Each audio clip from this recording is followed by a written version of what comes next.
We're going to continue with our discussion of current algebras. First, from the last class, there was this question of why, if you remember, we had the following relation. We had that E alpha, E minus alpha is equal to something like 2 alpha dot H by alpha squared. And we were trying to understand why that worked. Well, I think one way to think of it, we more or less said some of this, but okay. One way to think of it is the following.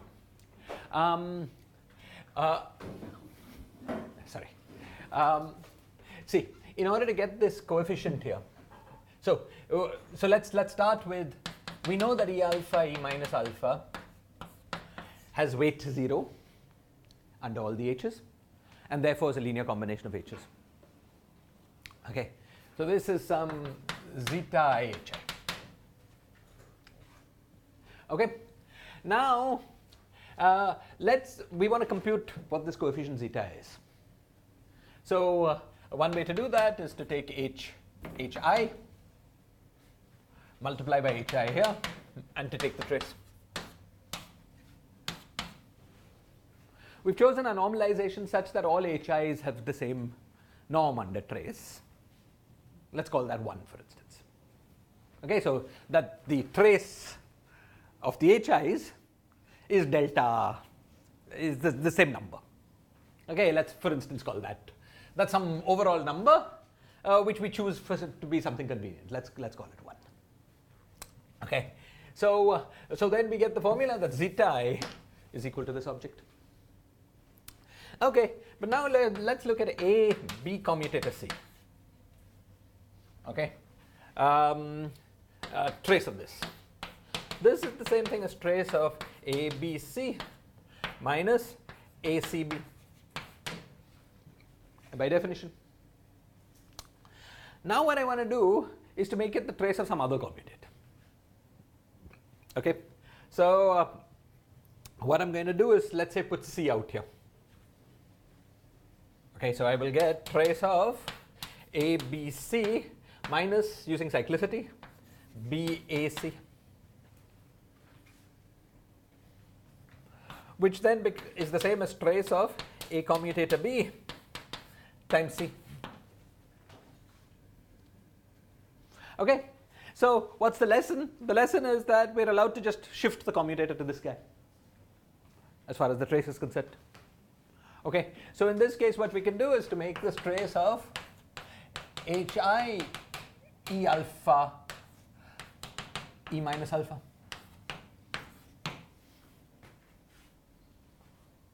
Okay, and now hi E alpha is alpha I times E alpha. So this becomes alpha I times trace of E alpha E minus alpha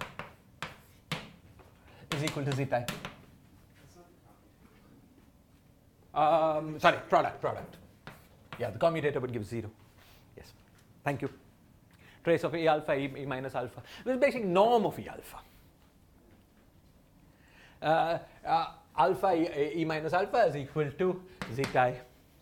Okay, so what we get is that this quantity here, this zeta I is equal to alpha I times the norm of E alpha times this.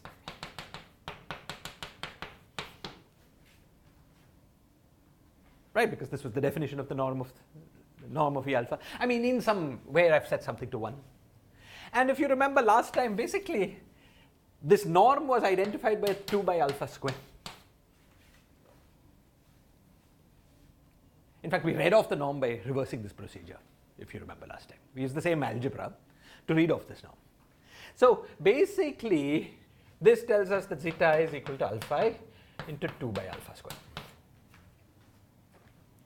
All I'm saying is that what you do is you dot this, that to pull out the coefficient of zeta I, pull out the coefficient of alpha I, you have to dot with hi. Okay, h is like a unit norm vector. So you dot with hi. Then rearrange that using some obvious property of commutators, and you get basically that the zeta I is equal to alpha I times this norm, and that we'd identified with this 2 by alpha square. So this 2 by alpha square, for instance, if we had two kinds of roots, one of which had weight, let's say length 1, the other which had length 2, this would be 1 or 2 depending on what alpha is, and we'd get this. So you see the proportionality to alpha I, and then something else characterizing what kind of root it is, basically the length of the root. Okay, is this clear? We could go through this more systematically, taking into account more carefully where our conventions are about the inner product. But let's not go through that. We don't want to make this a group theory course. Okay, also Upmanyu pointed out I said something wrong in the last class. I said that all rules. Okay, I'll just remind you where I said it. Firstly, when we were analyzing current algebras, we came to the conclusion. Let me remind you. We concluded that k hat by alpha squared. Let me remind you what k hat was.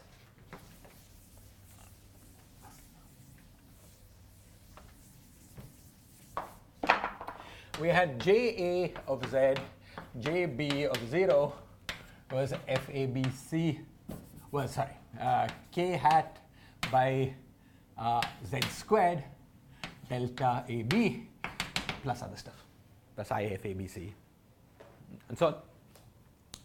So this k hat was the term that appeared in the OP of JA and JB in units of this inner product matrix, this D. I think we call it D, DAB. Okay? Sorry. Hi, Abhijit. Hi.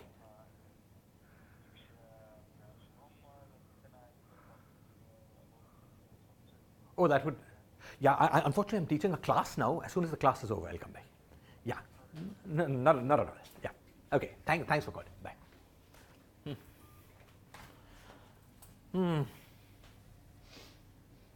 Okay, excellent. Sorry, where were we? Yeah, so there was this business about k hat. Then if you remember last class, what we derived was that k hat divided by alpha squared had to be a half integer.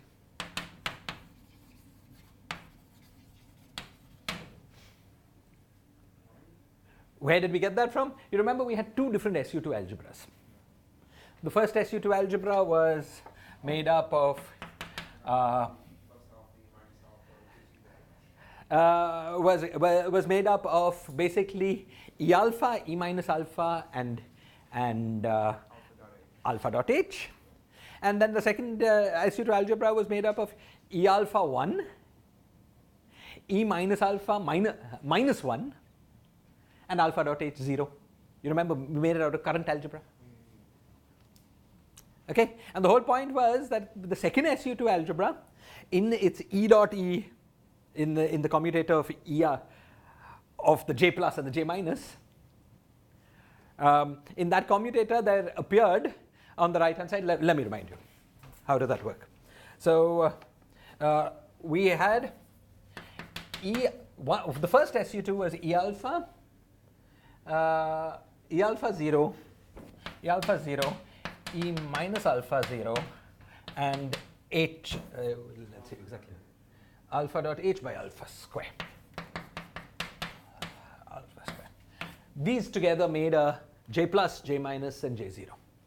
But we also argued that E1 alpha, E minus 1 alpha, E minus 1 minus alpha,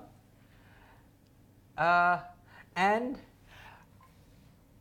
alpha, so all these were zeros. This was H0. Alpha dot H0 plus k hat divided by alpha squared. This also made an SU2. Okay. Now, since the eigenvalues of J3 in any unitary representation of an SU2 algebra is always a half integer,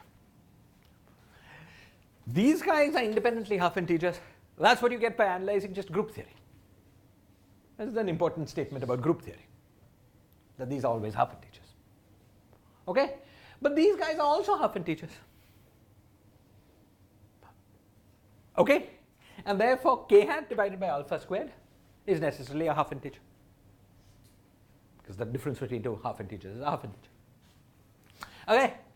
So, k hat divided by alpha squared is equal to half integer. Now, last time I had said that in every group there are two kinds of, there are at most roots with two lengths. This is the correct statement. Okay, but I had also said that in every group the lengths of the two roots are either in the ratio 1 is to 2, if there are two different. The short root, the long root is twice in square. The square of the long root is twice the square of the short root. I believe there are some groups in which that number is 3 rather than 2. Okay, so that statement that it's always twice is wrong.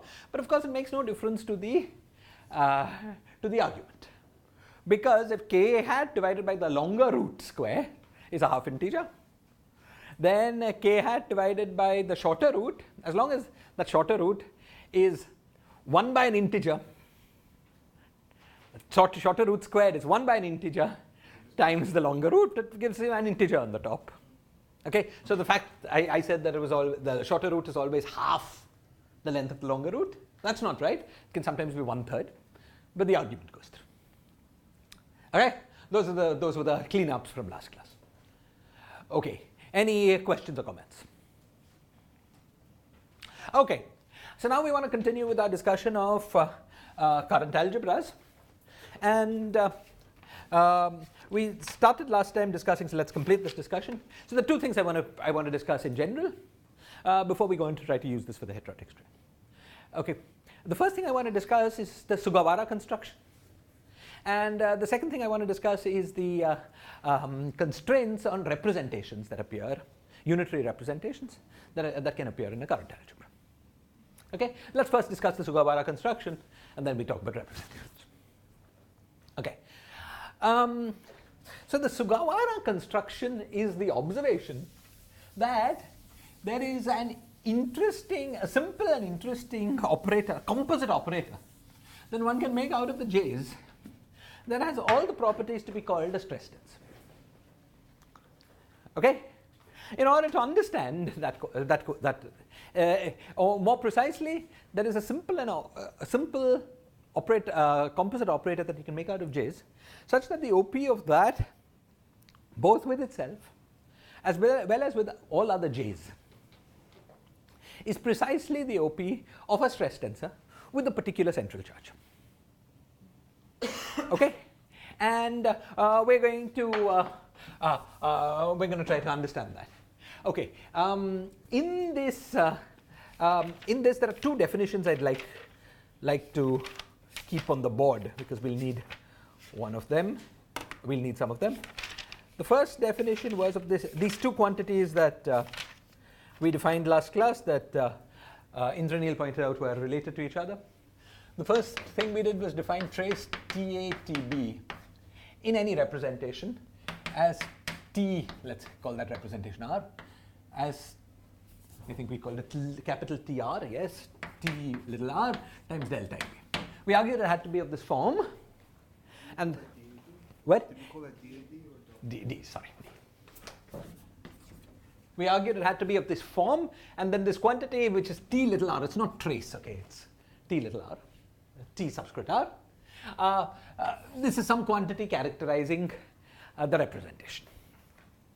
Okay, it characterizes it because of the ambiguity and normalization of D. This absolute number doesn't mean much, but ratios between two representations are meaningful. Okay, we also looked at TA TB DAB and we call that QR.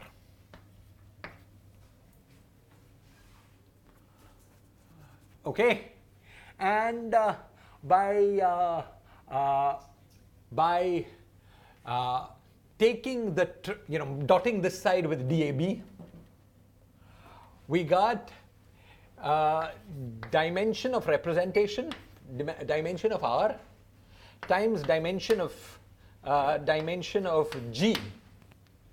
Dimension of R, sorry, on the left hand side we get dimension of R times QR is equal to TR times dimension of G.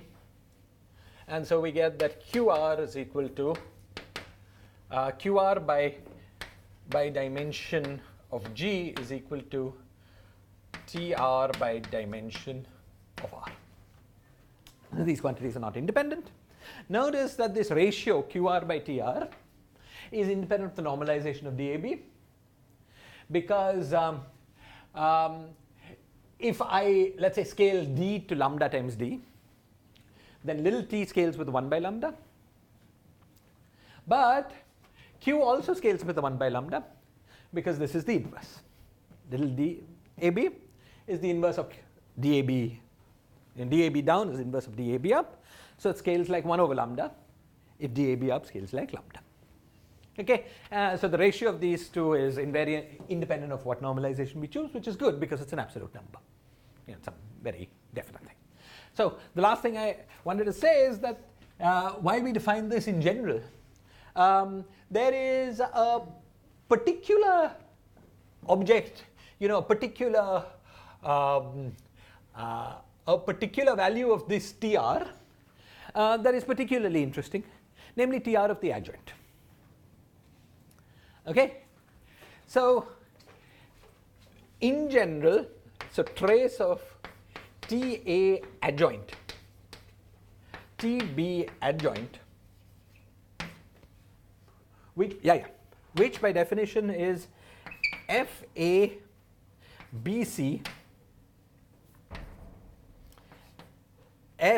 let's call it CD FABC.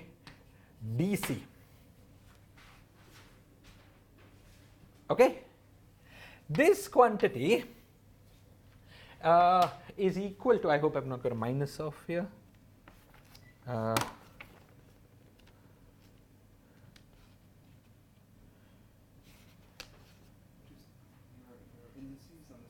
Yeah, with a minus, because my matrices have an I. Yes, exactly. Thank you.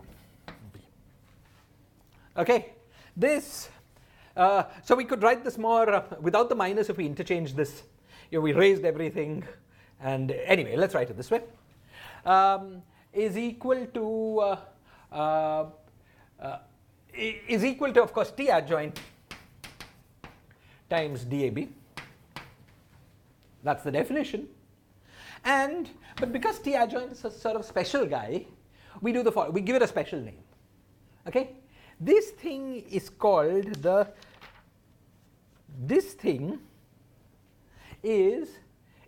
we call it H of G times psi square times DAB. Is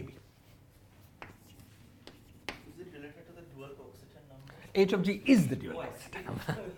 This is the definition of the dual Coxeter number. Okay? Psi is the longest, is the length of the longest root in the theory, in the root system. Okay? Now, why did we put this funny psi square? We did it to make this convention independent. You see, what is psi? Psi square is psi I, psi j with a psi a, psi b with a DAB. That's what psi square means. But so psi square has a 1 over d, an inverse of d in it.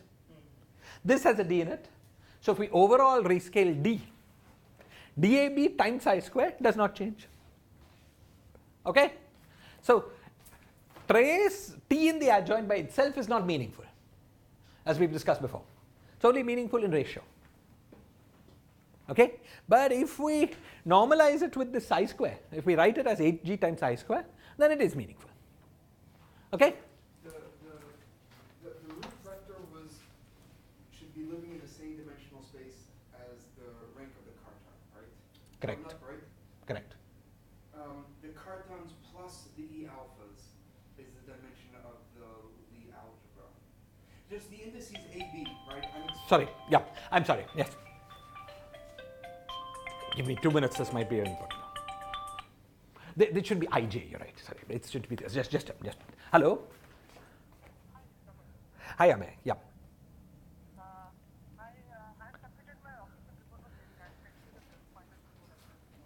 Okay, that's great. I'm in the middle of teaching a class. So could I talk to you later? Sorry. Yeah.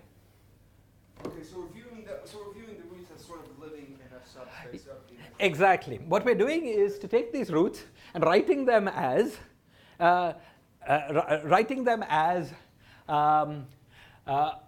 Okay. Let me say this properly. Just.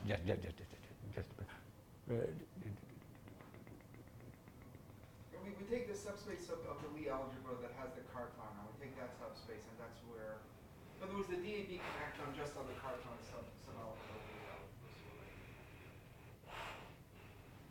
sub-algebra. No, actually, maybe it's just simpler. Yeah. Just a minute. Let me say this correctly.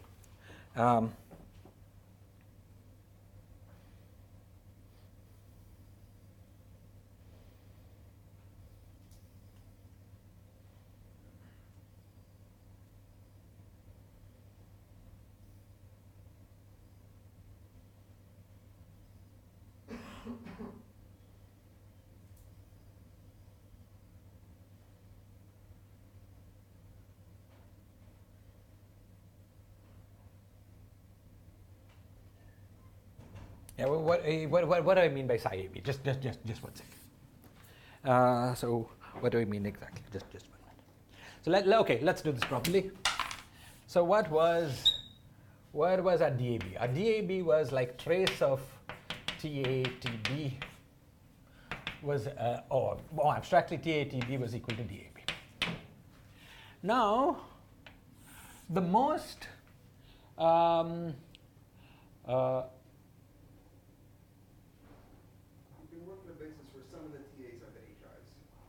some of the TAs are the HIs, but in general we've got more. So the most general, general object.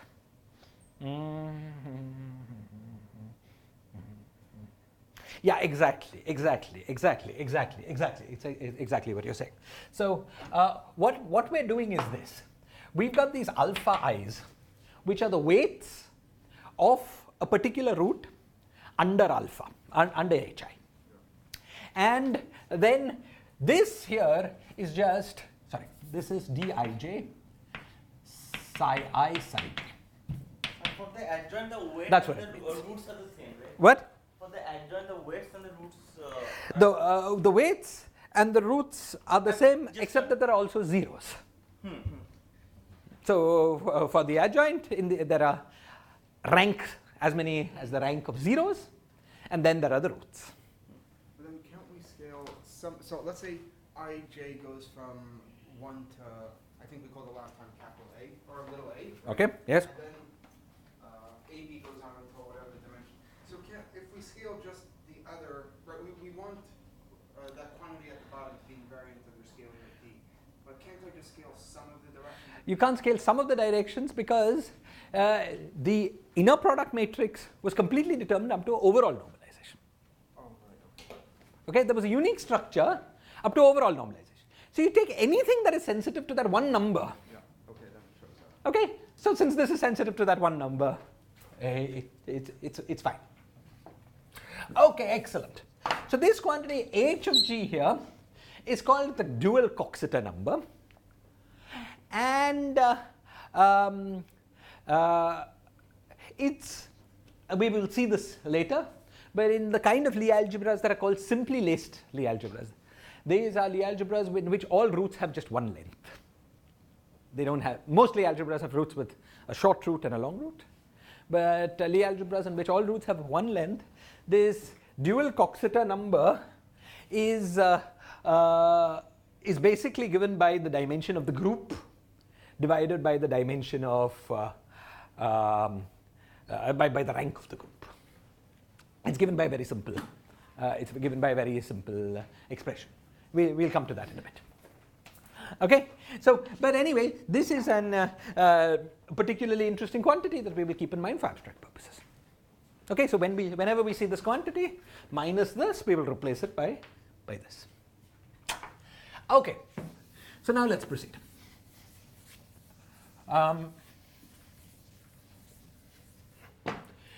So what we want to do is the following. Consider the composite operator defined by JA of Z, JB of 0 minus DAB times K hat divided by Z squared, and limit Z goes to 0.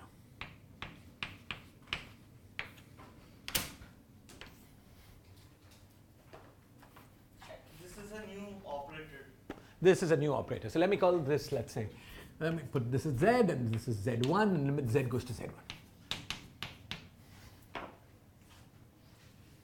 Z1 goes to Z1. And this is Z1 minus.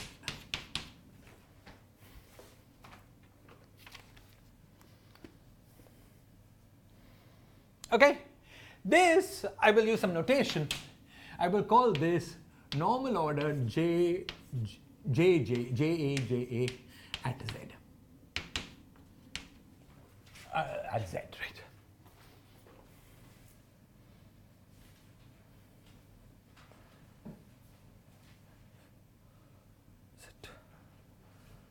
Okay, I'm sorry, Pulchinski does it the other way around. So I'll just do it exactly. He labels it by this guy, which sometimes makes a difference. So let's just do that. Z1, Z2, Z1, Z2, Z1 minus Z2, the whole thing squared. And then he takes the limit Z2 goes to Z1. So this goes to this and labels this as J of Z1. Okay, so what do I mean by this? What am I doing here? Why am I defining this operator?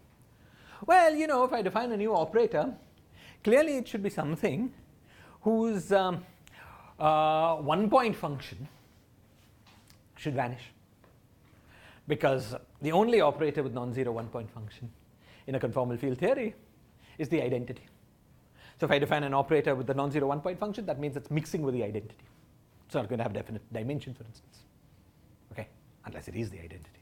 So I want to remove the identity part from it. So I'm going to try to define the composite operator from JAZ1, JAZ2. But we know from the current algebra that JAZ1, JAZ2 has a DAB over Z12 the whole thing square times K hat. So that it would have a 1-point function if Z1 and Z2 were not equal to each other. In fact, as Z1 goes to Z. Sorry. Hello? Huh? Oh, excellent. Excellent. Okay, Lipo, I'm teaching, so I'll get back. Huh? Sorry. Yeah. Well, we know what's in there, right? It's FABC, the J, But that is something which is with another operator. I'm saying the first term in there, right? The JB. Yes. Right, should be equal to that second term in there, and then the third term, which was the FABC. Right? Yeah. So whatever's left over is what this operator is defined to be. Okay. Right? But I want to make sure that what we've got is something that does not have a 1-point function.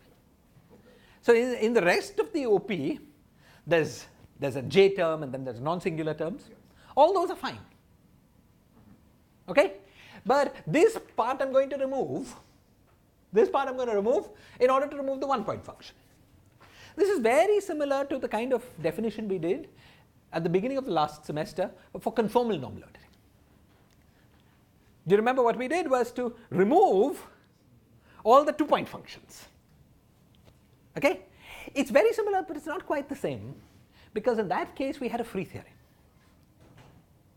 Okay, so all interesting correlation functions were in 2-point functions. Here we've got also interesting 3-point functions like this j, the FABC j term that survives. Okay, so we have to check whether this definition removes all singularities from correlation functions. It's not completely obvious yet. We've only removed the 2-point kind of singularity. We've not tried to remove the 3-point. That's going to go away by itself, as we'll see. Please just one second how we remove the 1 point and 2 point. You see, From this construction. yes. Let's remember how we defined right at the beginning of last class. How did we define del x, for instance? What is this operator if I had del x square? What did it mean? What we did was we took del x of z, took del x of 0, and then we took minus 1 by z square. And that was the operator.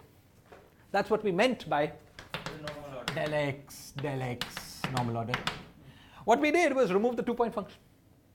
If you remember how we defined, let's say, del x to the 4, we removed all pairs of 2-point functions and then all 2-point functions. We used Wick's theorem. And then by the use of Wick's theorem, it was guaranteed that all correlation functions of that subtracted operator were now finite. If you remember, we went through a long, careful proof of that statement. There we used the fact that we were dealing with a free theory. Okay? If we were to use the same logic, we would do exactly the same thing. We'd remove the 2-point function. You see that, right? It's the operator minus the 2-point function. 2-point function is a number. That's why we're removing the part that mixes with identity. Okay? And of course, so we want to remove that part. That's all. That's what you wanted, yes. Okay. Any part that contains any non-trivial Operator. Exactly. There's a C number. Just a C number part. Right? So we're removing that. It's not a priori guaranteed that what we've got here will generate correlation functions that are finite. We'd have to check now, because there may be some leading divergences we haven't removed. This is something we have to check. Okay? But anyway, this is our operator, and either we get finite correlators or we don't. That's, that's the way it is. Okay. So now what we're going to do is the following. What we do is to take this quantity Ja of z1, Jb of z2. We will eventually minus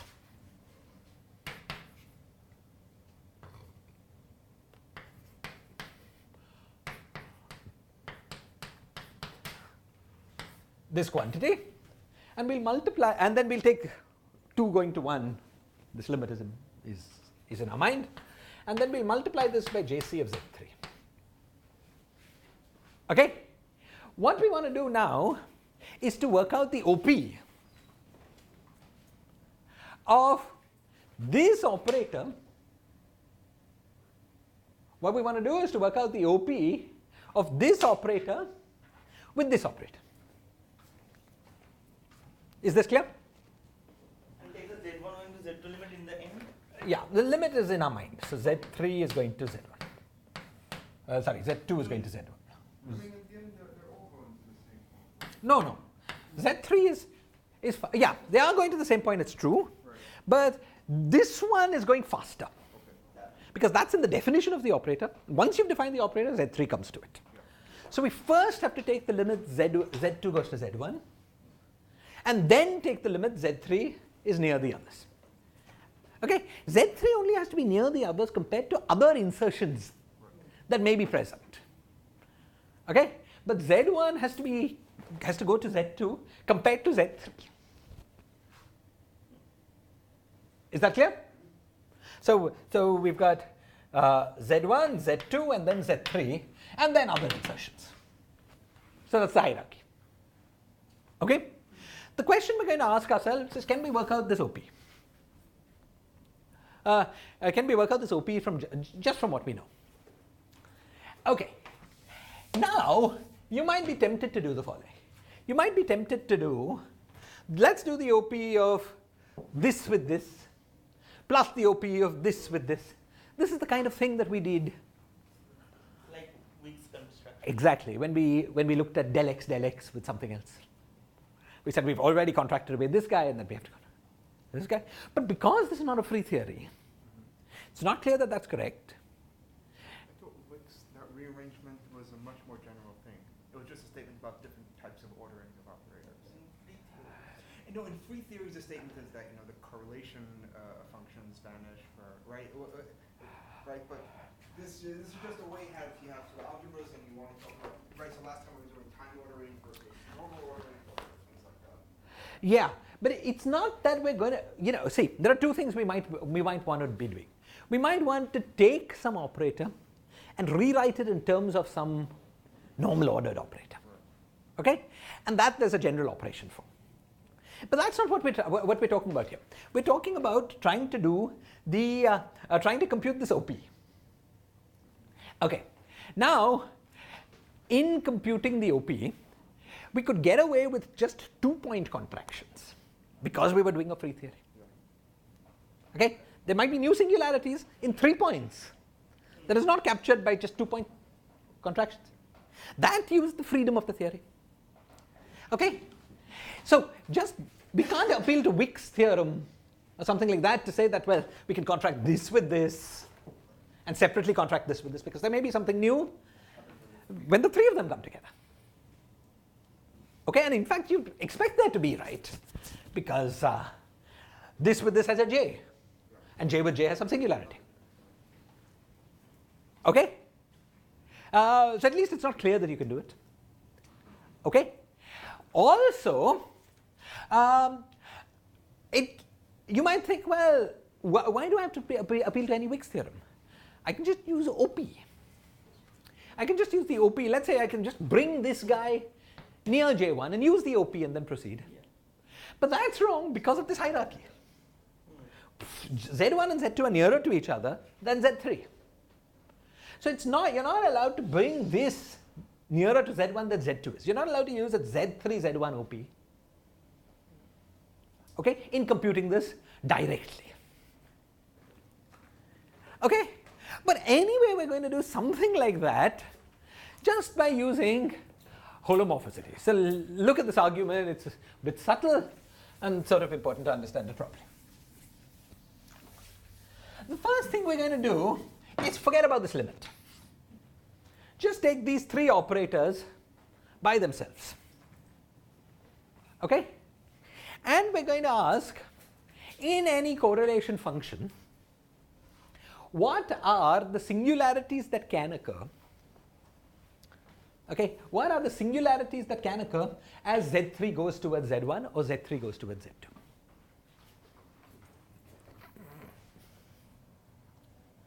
Is this clear? Now, we will take all limits later. Right now, I'm just going to ask a question about analytic functions. We've got an analytic function of 3 variables, Z1, Z2, and Z3. And I'm going to ask, provided Z3 doesn't approach any other insertion, okay, what are the possible non-analyticities of this function as a function of Z1, Z2, and Z3? This is a statement about analytic properties of a function of 3 variables, a function of, really I'm thinking of it as one variable, namely Z3, with 2 parameters, Z1 and Z2. And it's going to be some exact statement that will continue, yeah. So, in order to understand the possible non-analyticities, the possible non-analyticities of this 3-point function, here I bring Z3 to a Z1 and Z3 to a Z2. Okay? So, this function, whatever it is, its non-analyticities in Z3 have the following form. I'm not making any statement about what finite parts are, but the non-analyticities in Z3 have the following form. They are DAC, DAC k hat by Z1 minus Z3, the whole thing square. And I'll expand around Z1 or Z2. Yeah, I won't have a Z3. So it's non-analyticities, I'll call this Z3 minus Z1, the whole thing squared, plus I brought Z3 near this. So I F C A M C A M C A M J M, not AC because I'm going to expand around Z1. You see, it would be AC or CA depending on which point you. What was the thing? It was JA of Z1, JB of Z2 was equal to IFABC JC at Z2. Okay, so you're swapping. I'm bringing this guy near this guy and expanding around Z1. Okay? Yeah. Divided by Z3 minus Z1 by itself. This is one possible non-analyticity of this function of 3 variables. But of course, and then that will multiply, this whole thing here will multiply, this thing is at Z1, this whole thing will multiply JB at Z2. This will be a spectator. This quantity. Okay, and the other possible non-analyticity in the whole thing is K hat divided by DBC, K hat divided by DBC divided by Z3 minus Z2 square plus F C B N J N Z2 divided by Z3 minus Z2 with an I J J A of Z1. Yeah, you could put it on the left, but you see these are commuting. These are just insertions in a path integral, and makes no difference. Yeah, but I'll put it on. Yes. Okay. Excellent. Let me just check I've got all the vectors right. K hat, I. Okay, and plus terms that are holomorphic in Z3.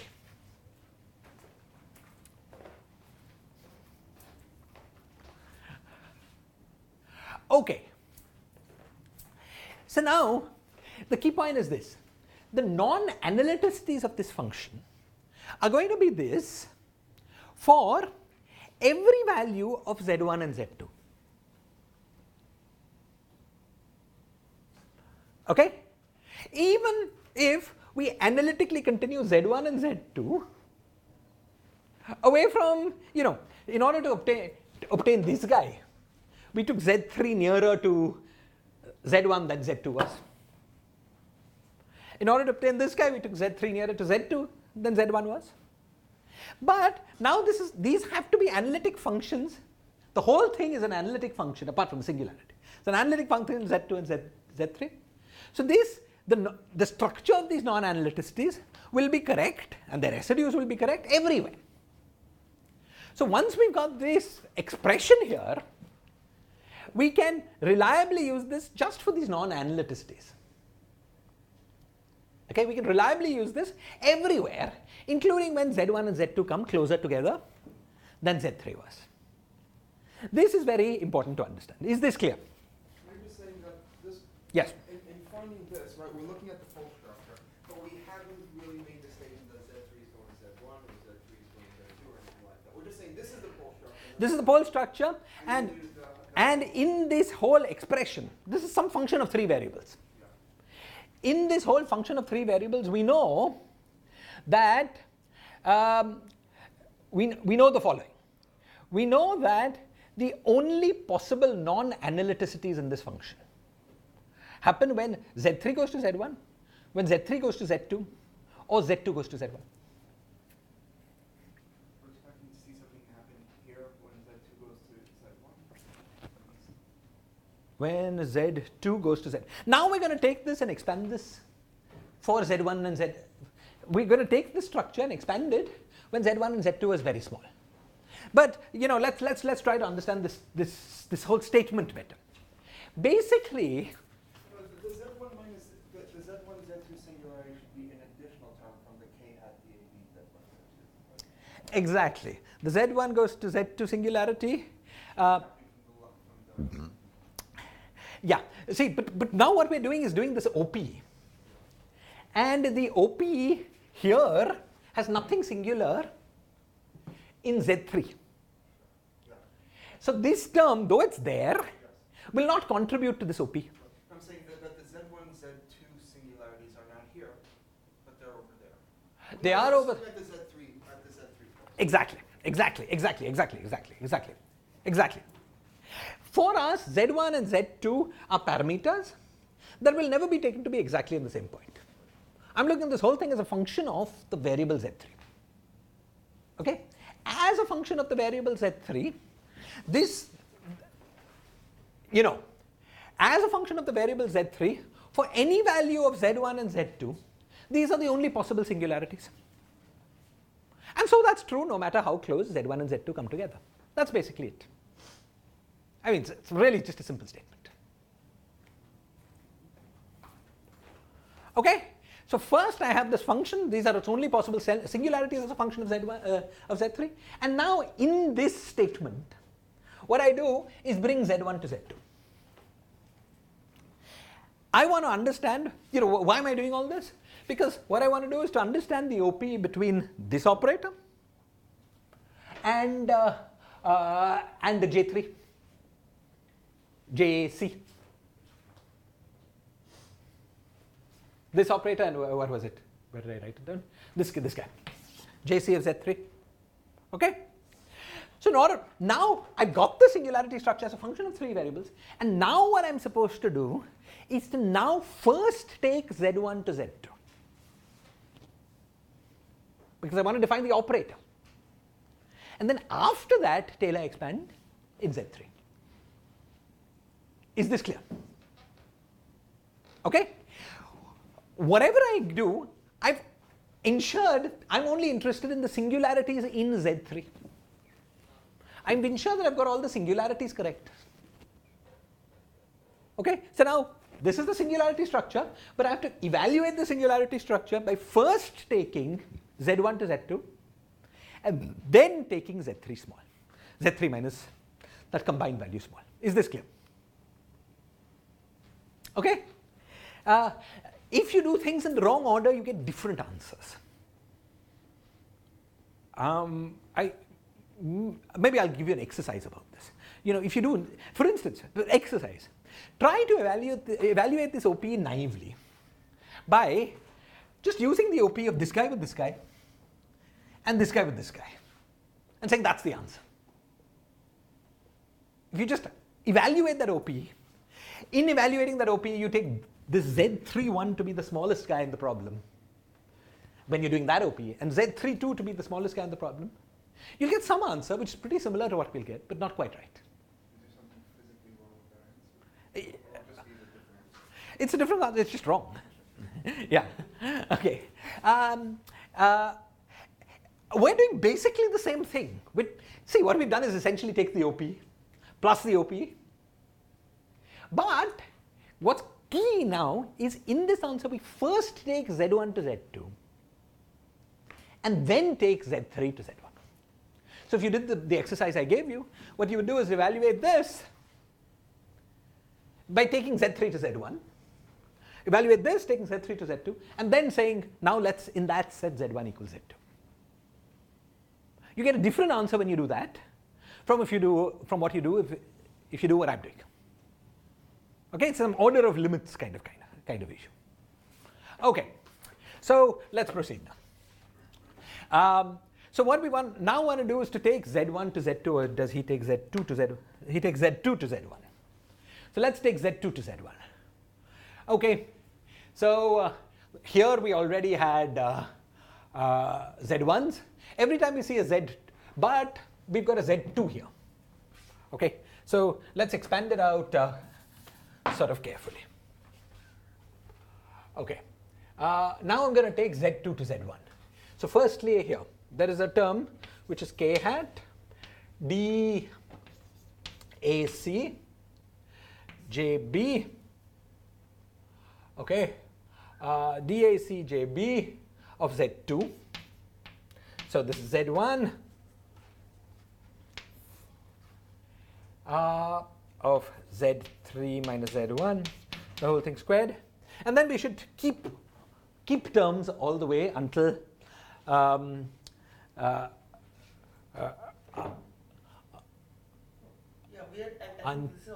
this is fine actually. Yeah, right.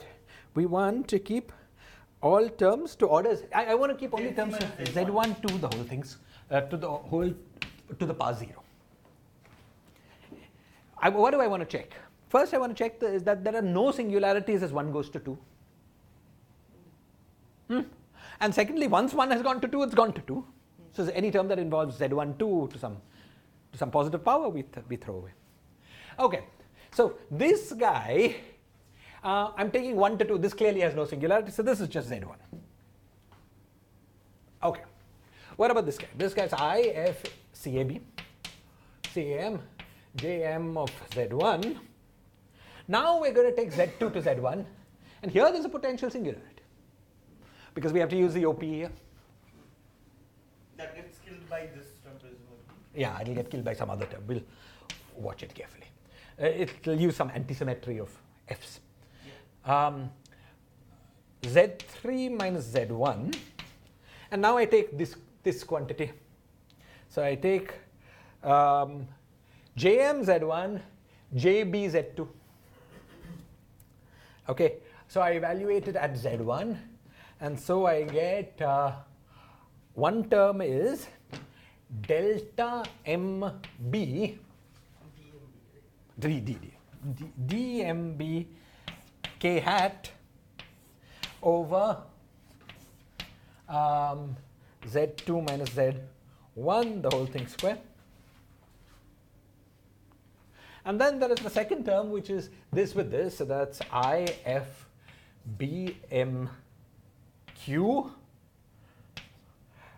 J of Q, okay, Z1 divided by Z2 minus Z1.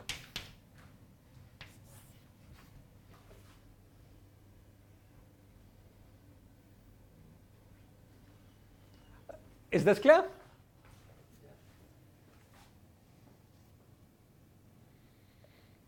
And plus, there is the term, because we want to keep every term up to Z1 2 to the power 0. We don't want to keep only singular terms in 1 2. We want to keep the constant terms in 1 2. Plus, there is the term which is just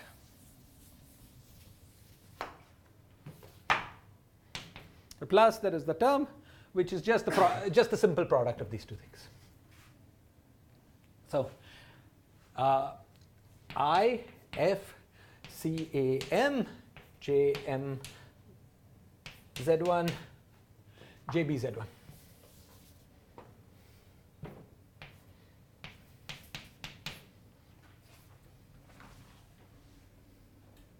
I'm first going to write down every term and then we'll review. Remember, we are only interested in the term where we trace A and B. The operator we were interested in, I started working out the thing for JA, JB, JC, but the operator we were interested in was A and B traced with a D. Okay, so you already see when we do that,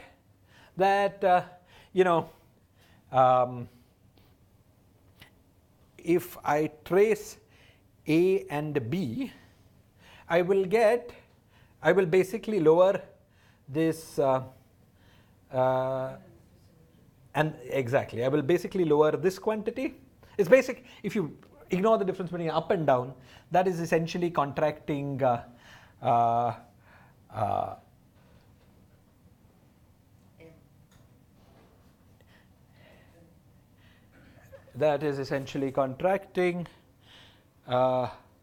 it's contracting two J's, two identical J's through something antisymmetric, and so it would give you 0. So this, do you understand what I mean? Let's work that out. Suppose I take this and I write this times DAB. This lowers this guy here. But this quantity is antisymmetric between its two indices, but it contracts with the same guy, with the same vector, and so is 0.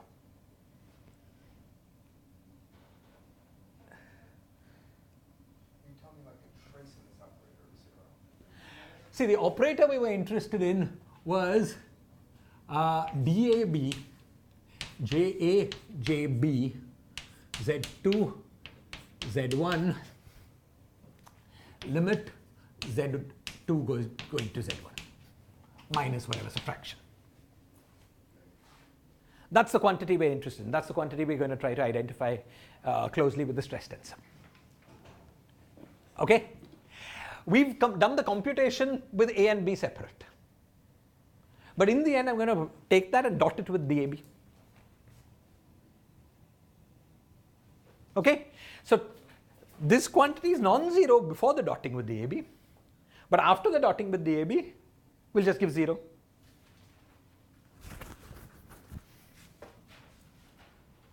We're not interested in the general composite operator. We're interested in this guy. Okay. This I understand why it ends up being so. Fine. Okay, but we'll just keep every term on the board and later process terms like this. Okay, so this was the first. Everything in the first line we got here. Now, of course, we get something very similar from the second line. So let's write it out.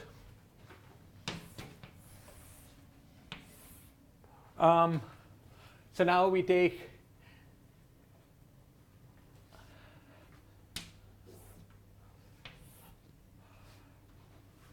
this guy and multiply with this guy.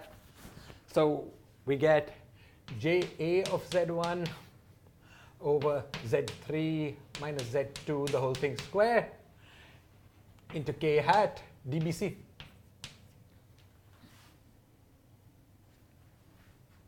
Okay, and then we get whatever we get from this OP. What? 2 goes to 1, exactly. Oh, thank you. We have to expand. We have to expand this. Thank you. That's very important. Okay. But in this term, if we expand this, we just Z1 minus Z2, so we don't get anything. In subsequent terms, it's going to be important. Okay, it's going to be important because here there's a singularity. There will be an additional singularity which can hit the analytic part. Exactly. So now we do the OP with this guy. Okay, so we get plus I F C B N. Now 2 goes to 1, so that's B N A. And then there is Z2 minus Z1, the whole thing square. And there's a K hat.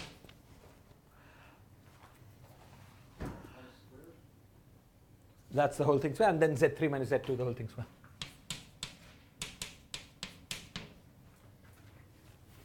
That's the analog of this term. In this term, we are supposed to do what Sunil wanted. That is, we're supposed to take the Z2 and Taylor expand it. Why is it just Z minus Z2? What? I mean, I think there should be no square, right? On the second. This one? No. You are doing the second term, right? You're doing this. Thank you. This is Z3. No, the second now. Z3 minus Z2, yes. Z3 minus Z2, yeah. Right. Thank you. And in this term, we're supposed to take the Z2 and Taylor expand it. Okay, so let's do that.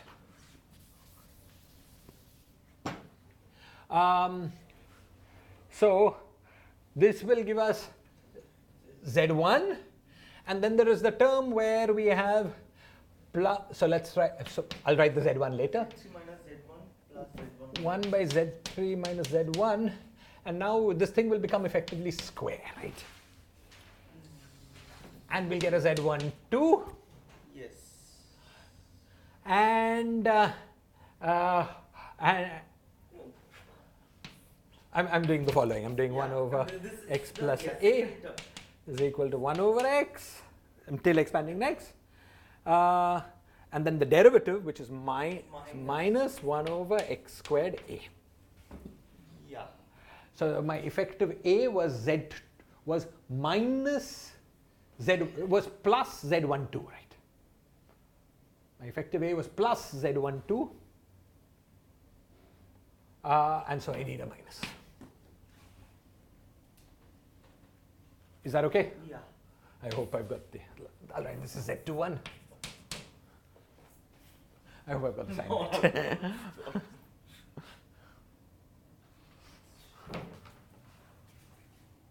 Okay. Okay, great. So this was the term where we took this guy with this guy and the singularity. But there was also the term where we take this guy with this guy without a singularity. Okay, so plus I, F, C, B, N, J, N. You also have another term which should have the middle F. Which, sorry, say again? You have the JN and the JA, right? So the first one that they contribute is the DNA that you have up there. Yes? And next it should have an FA. F squared. I've not even taken that account. Thank you. Let's do that term first, which is, thank you, plus, now I bring this guy to this guy. Or I want everything at Z1, so I bring this guy to this guy. So plus I, F, C, B, N, I, F, this to this, so N, A, Q, J, Q,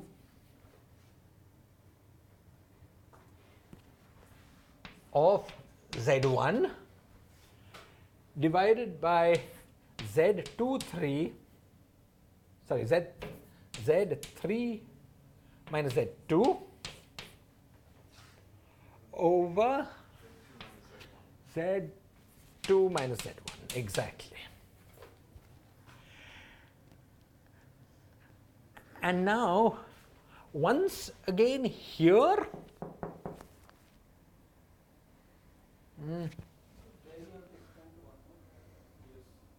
wait, did I mess this up? This was square, right? No, Z21 square. Thank you. This was square. So I have to expand this to one more order. That's a pain. So the next term will be plus Z12 the whole thing square over Z3 minus Z1 the whole thing. And also this one will be Z3 minus Z1, the first term here. No, after the bracket. Yeah. This one? Z3 minus It is Z1. Z1. Yes, that's right. Everything is Z3 minus Z1. Thank you. No, in the expansion of 1 over x plus a, 1 plus 6. they all cancel, right? It's just alternating minus signs. Okay, excellent. And now we have this term and then we have to expand it. So we have to expand this guy.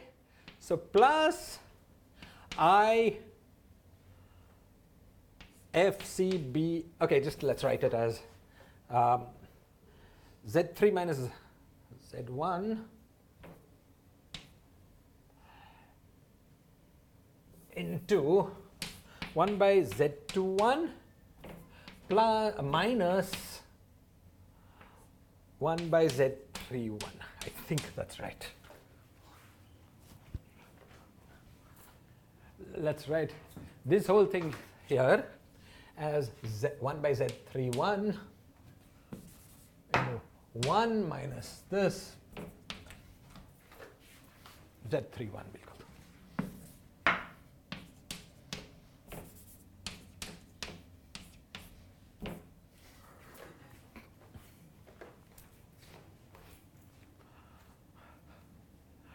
Okay, everyone in agreement?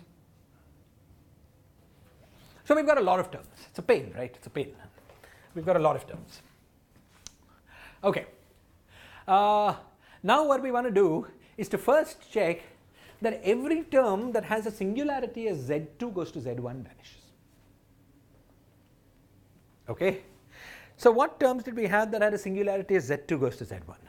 With this term, which had a quadratic singularity, and then terms with a linear singularity. Let's deal with the most serious singularity first. Okay?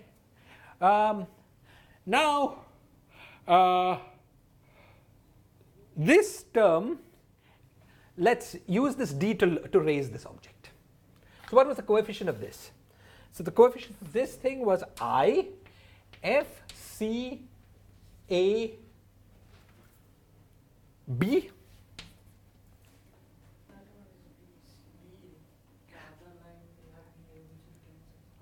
And in the other line we have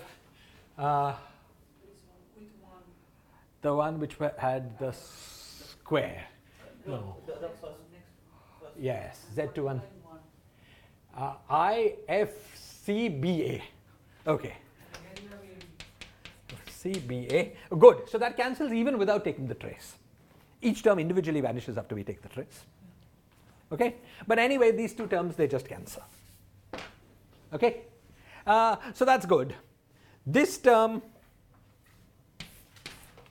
and this term have gone away. Let's cross out things in blue.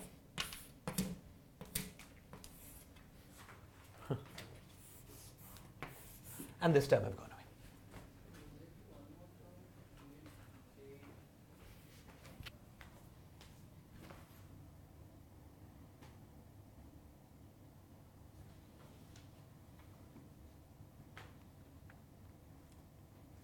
Go on.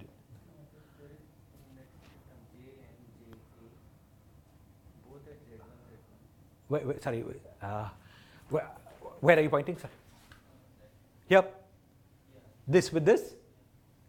Right. So that's this. That was this term here, right? Oh, you wanted the analog of that term up here. Yeah, there will be. Actually, both these terms just vanish. Yeah, because of the ABA. But there is such a term. I'm sorry. I'm not. You're absolutely right. Okay. Now, let's look at this term. Lots. Okay, so the Z2 minus Z1. So this is IF BM Q and where and M Contracted with another F. Exactly. Minus F. So let's look at the coefficient of Z21. We've written this 2 1, right? So the coefficient of 1 over Z21. 1 over Z21, there are two i's. So there's a minus sign. FCAM, CAM, FBMQ, JQ of Z1. Okay. Over Z31, but I think everywhere you have written Z31, so we can consistently ignore that. Over Z31, but let's write it. Okay. Now, as Indranil said, there is another term which was second line and then multiply 1 by Z2 the second line and multiply the first one in the bracket. by yeah. So this is the Z2 one exactly. Now if you identify A with B, there will be a minus sign in the this term compared to the first. Exactly. Both has Exactly. so overall minus 1 goes away. Yeah. There is right exactly. There was I minus 1. This is Z21. There was an overall Z21, so that's all okay. 3 1 is also outside. And 3 1 is also outside. And this one was F plus FCBN FNAQ JQ of Z1. So just put this Q above or down. Both the terms then JQ will go outside. Okay, so JQ goes outside. Good. Now if you said A equal to B, then the second. Let's put JQ out here. That one. And now if we set A equals B, that one has to be flipped because second term as BM, here it will Right, right, right. So what Indraneel is saying is that here third and second index contract, and the free indices are second and first, second and third. Let's see. Wait, sorry. B and A are A and this are contracted, and this are contracted. So second and first, and third and second, and these two are left free. On the other hand, here what we have is second and second, and third and first, and these two are left free. So now Indraneel wants us to interchange, so that becomes the same order. NA interchange in the second one. AN with a minus sign. And now we have second and third, and first and second, and second and third. Third and second, and first and second. Yeah, correct. So these two now are equal, so they cancel. There should be one more Z1. What, from there, from the middle term there. From the expansions. Yeah, from Z2, 1 over Z21 squared over This guy, Yeah. this guy. Yeah. So does it vanish? And let us see. That'll vanish as a trace because you have the F, C, B, N, D, and A, right? And Yeah, so that just raises this, Yeah, and then that just kills it. Okay, so this whole term here is just 0 under trace, because of the index structure. So everything in this whole term just goes away. Actually, this cancels that even without using the trace, but the whole term here is gone. Okay, this term was gone, as you guys pointed out. And all that's left are this term. All that's left, and this term here, Got cancelled. This got cancelled. right at the beginning.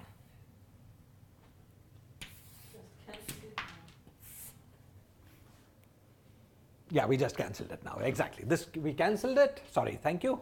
We cancelled this. This term was just there, gone.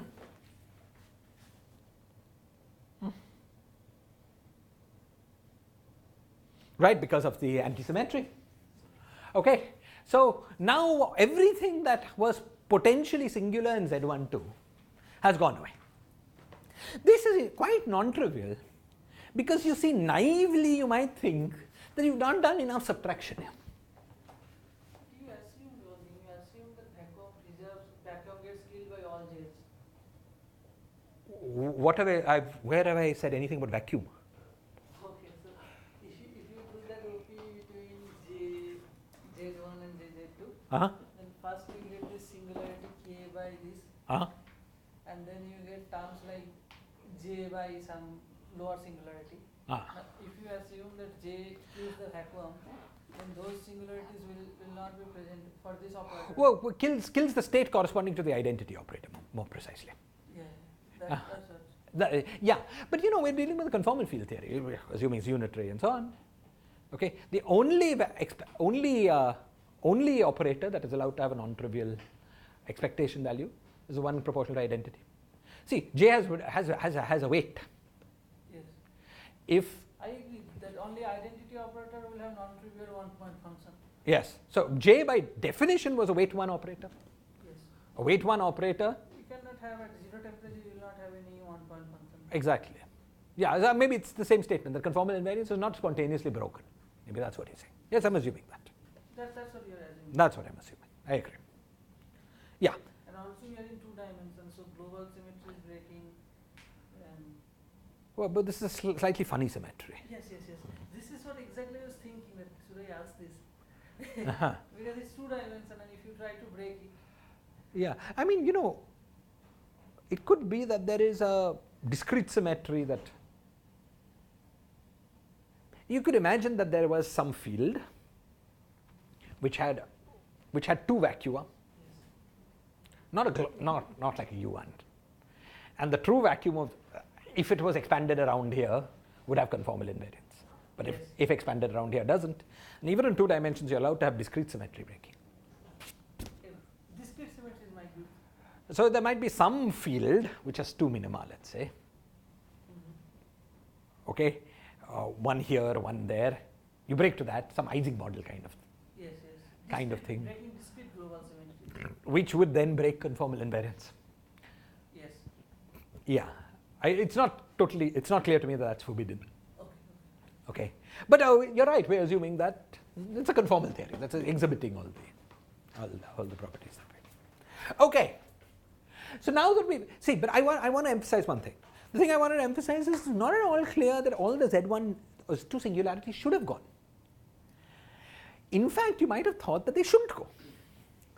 Because you see, what we did is J1 with J2, and then our subtraction removed the 1 over Z12 squared singularity. In our definition of the composite operator, we removed the leading singularity, but we left another singularity untouched. We know that the OPE has a 1 over Z12 times J singularity. And you might have thought, well, if you want to define a well-defined operator, you better remove that as well. And in general, had we tried to define this operator with these AB indices free, we would have needed to do additional subtractions. But it's in this tracing with AB, it's in the tracing with AB that this thing vanishes. You know, it's essentially the following point.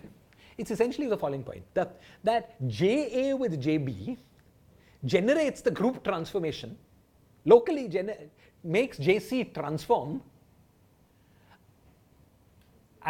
under some sort of group action. But what you're doing when you're taking JA with JA, so you're getting a Casimir kind of thing. So the transformation from the first J cancels the transformation from the second J.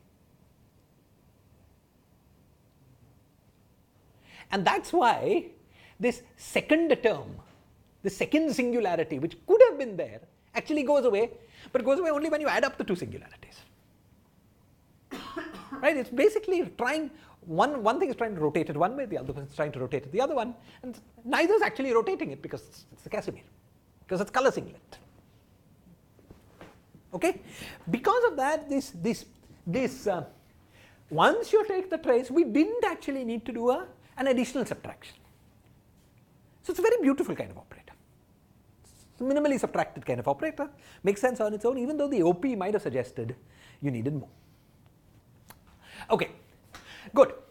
So, so now that we've got everything, let's collect the terms at order Z12 to the power 0. Okay. So this was just intermediate calculation, let's not confuse ourselves. So what remains? This remains.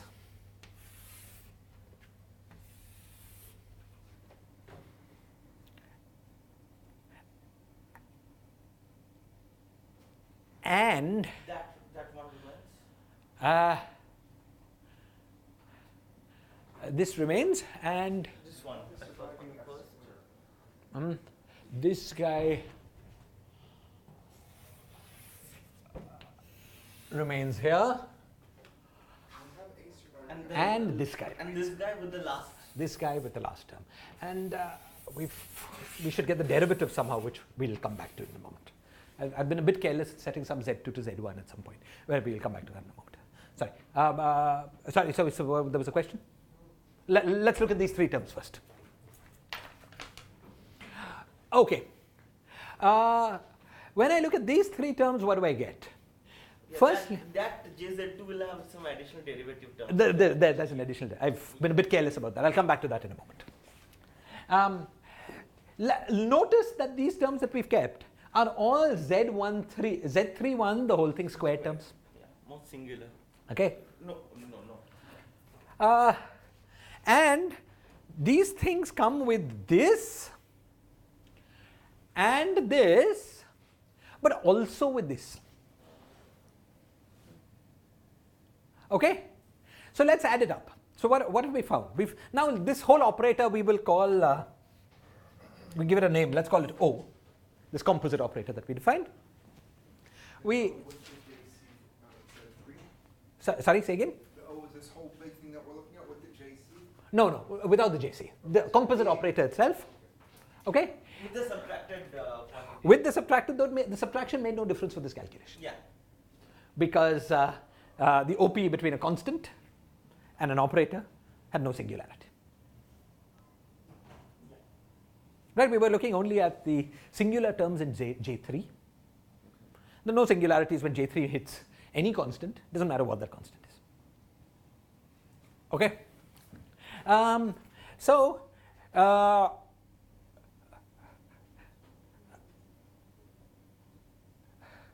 we get DAC, and now of course we have to set A is equal to B.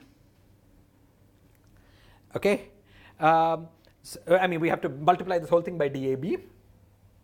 So what does that do? That just gives us a JC here. So that gives us JC of Z1 divided by Z31 the whole thing square.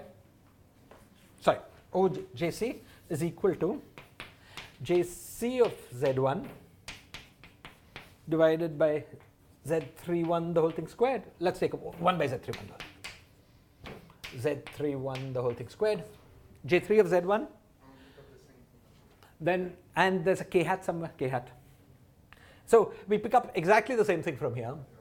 So we get a 2 K hat. So there's this into 2 K hat plus this quantity.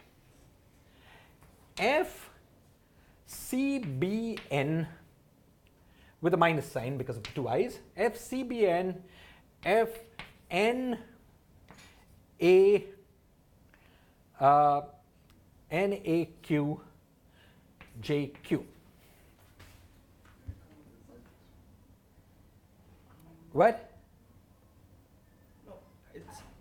The bracket should not close. Begin. It's separate. It's separate. This JQ part. JQ part, but let me make it the same. Let me call this JQ. Now it's okay. Yeah. I just want to emphasize that everything's multiplying the same thing, Yeah. right?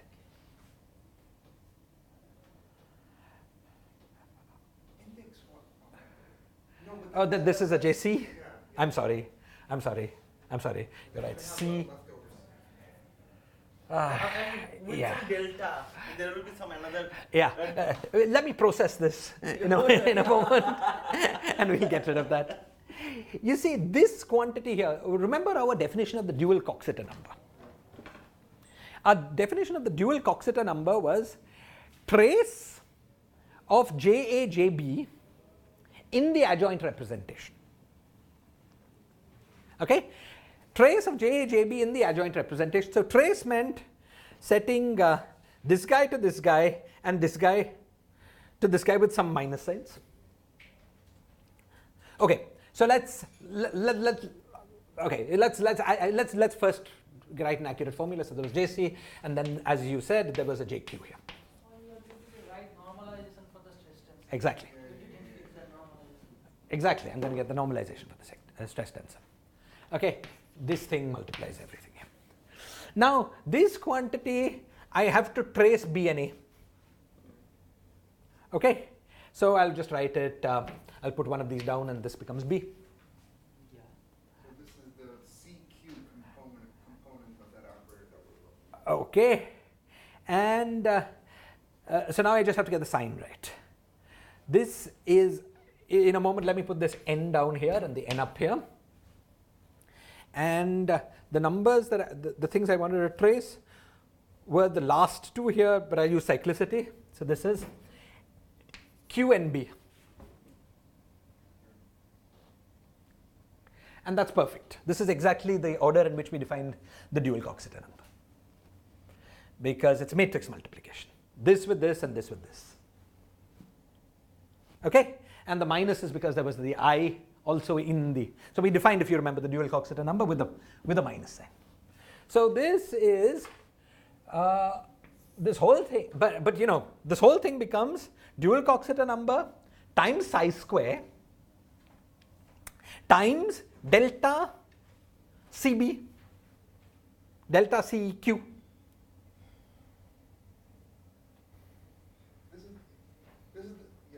DCQ. This will be DCQ. DCQ, exactly. This is DCQ. No, for here it will be delta because it's one upper and one Correct. lower, right? Correct. DCQ delta CQ. Yes, correct. Delta CQ. And in our definition was there a 2. There was no 2, right? So DCQ times H of G times psi square. But now this DCQ makes this a JC. Okay.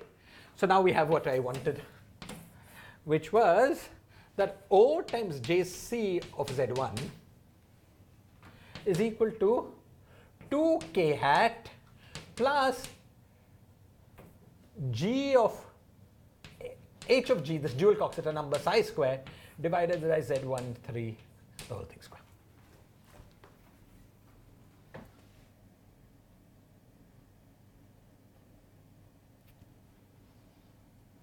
Is that good? Okay, we're going to come back to the derivative term in just 1 minute. But what I wanted to, okay, now that we've gone through this horrible messy calculation, I'm rubbing off all this blue stuff. Please, okay, maybe not.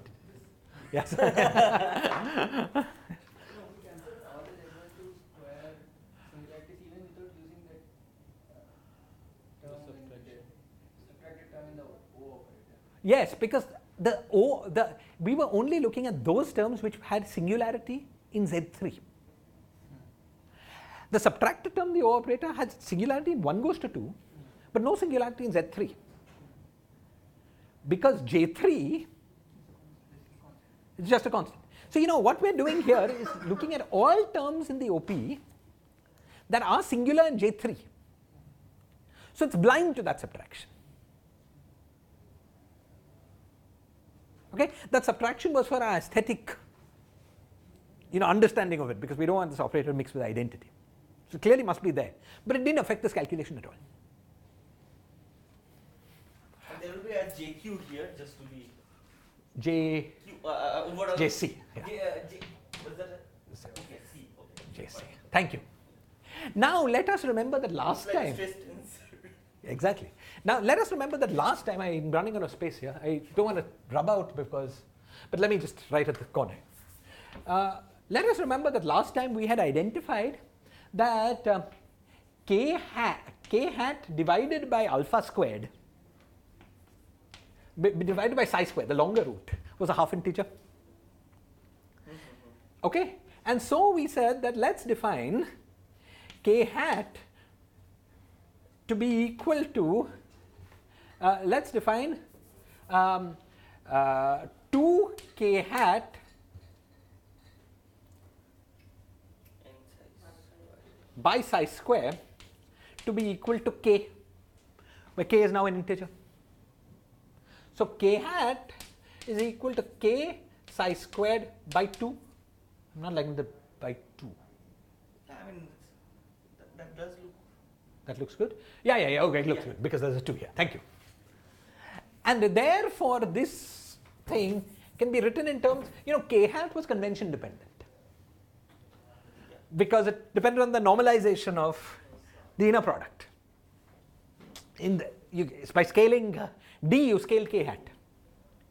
But k was not convention dependent. You see, because k hat was the coefficient of d, a, b upper. Okay, and psi squared in it has a DAB lower. Yeah. So, the convention dependence goes away in this combination, in this K. Okay, so this K was completely convention independent. It has to be. It was an integer.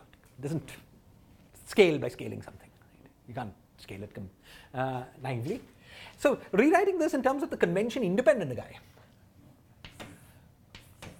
this was OJC of Z1 was equal to psi square overall outside into k plus h of q divided by z13 the whole thing square.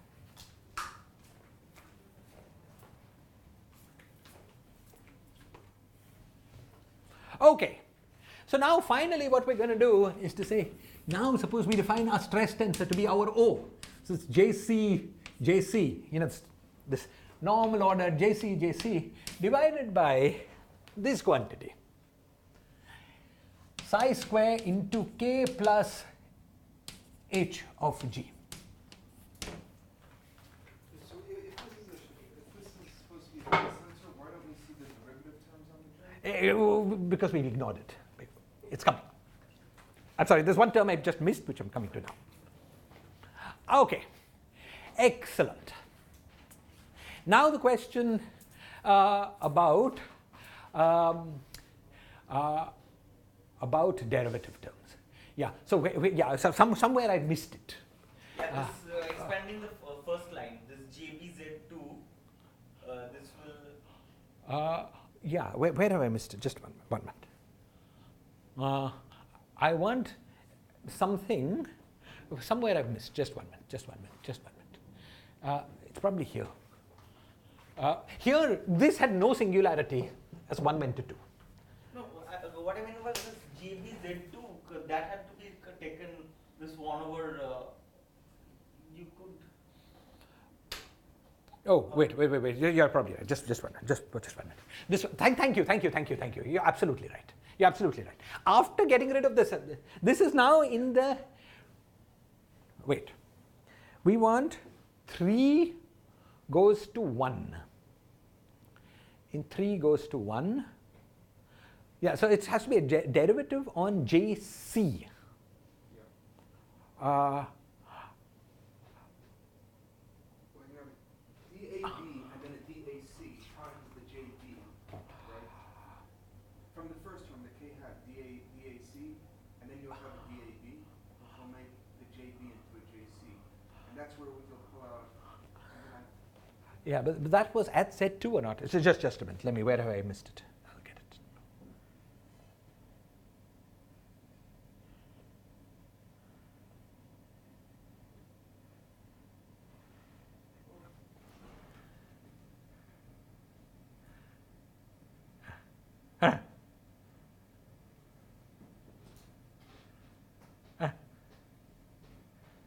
It's actually very trivial.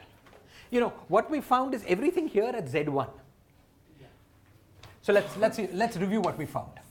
We found T at Z1. Okay, JC at Z3. Oh.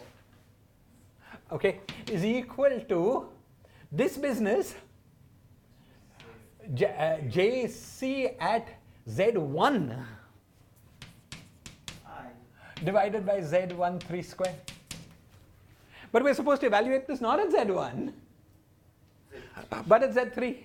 When you do the Taylor expansion, you get the derivative.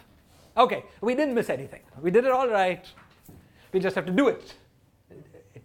We word it in the way we wanted, and we get the answer. Is this clear? Okay, so from this heroic calculation, we find that this quantity, at least in its OP with the J's, has the exactly the same operator product expansion with the J's as a stress tensor would have. Okay. Now the next calculation which I was planning to do, but I'm going to leave largely as an exercise for you, is exactly T with T. The strategy is exactly the same. You take 4 J's. Look at all the singularities as any one of these two. Come towards any one of these two. All the singularities of the second block and with the first. Yeah. Block because that's what we will be interested in when we take the TTOP. Okay? Just write them out from the OP. Then take the limit Z12 goes to 0, and Z34 goes to 0. Okay? Then And I suppose this order of limits won't be important. Z34 to 0 and Z12 to 0 can be taken in either order, independently. independently. But it's important that you take them to 0 before you take the center of mass of this block to go towards the center of mass of that block. Okay? And Polchinski has given some detail in equation 11.5.23. My hint to you guys is the following. If you take his 4 terms and call the first term A, B, C and D, if you combine A and B together, A, C, B and D. So you combine the first and the third term on the right hand side of his equation and the second and the fourth term on the right hand side of his equation, that will help simplify. Okay, it's just the same kind of algebra. It's painful. It's as painful as this. Maybe you have another edition. Okay, you combine the first and third and second and fourth. They simplify within themselves and they also simplify against each other. It's slightly painful algebra, but there's nothing to it. Once again, you find exactly the OP of a stress tensor with a stress tensor but now the output is you get a central charge. Okay? And the central charge that you get is K times the dimension of G divided by K plus H of G, where this H of G is this dual Coxeter.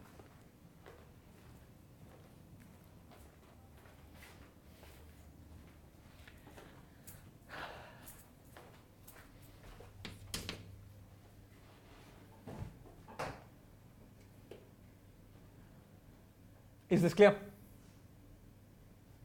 Okay. I'm not going through the algebra because there's not much point, right? Every essential point is here. You'd have to double the blackboard basically to do it, and okay, you get the answer. Okay, excellent.